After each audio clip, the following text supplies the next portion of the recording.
Scontro a Roma tra Giorgia Meloni e Nello Musumeci, ribadito il sostegno alla ricandidatura, ma anche l'eventualità del passo di lato. L'intervento, Giuliana Micichè. Giorgia Meloni ha appena incontrato Nello Musumeci a Roma.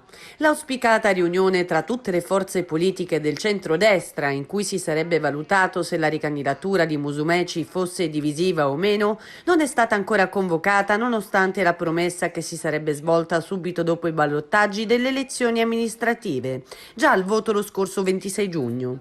Pertanto la leader di Fratelli d'Italia, primo partito in Italia, secondo i sondaggi con oltre il 23%, ribadisce e rilancia il sostegno all'attuale presidente della regione, che commenta: ringrazio Giorgia per il sostegno alla mia ricandidatura. Le ho confermato la mia volontà di condurre in autunno il centrodestra che governa in Sicilia alla vittoria. Ho altresì riaffermato la mia disponibilità, se dovesse risultare realmente divisivo, a fare un passo di lato a favore di un candidato più aggregante e vincente dell'area di centrodestra, purché la coalizione decida senza ulteriori ritardi cosa intende fare, nel rispetto degli interessi della Sicilia e dei siciliani. E poi aggiunge: non intendo prestarmi alla tattica del rinvio e del logoramento, a prescindere da quali siano le intenzioni, che finisce per avere come unico risultato quello di favorire la consegna della vittoria nell'isola agli avversari. Sarebbe un suicidio politico del quale non voglio essere corresponsabile a fronte della consapevolezza che, viceversa, una pronta e definitiva conferma di compattezza del centrodestra porterebbe certamente alla vittoria.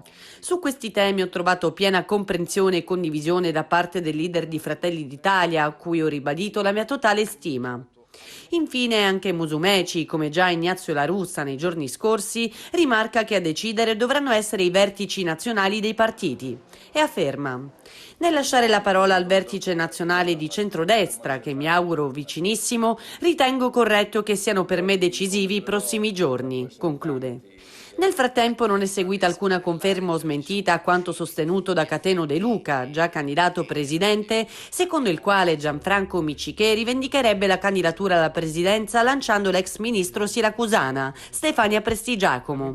Prima della Prestigiacomo, De Luca ha raccontato che Miccichè le avrebbe proposto di ritirarsi per appoggiare la candidatura di una donna forzista, che sarebbe stata Barbara Cittadini o Patrizia Monterosso.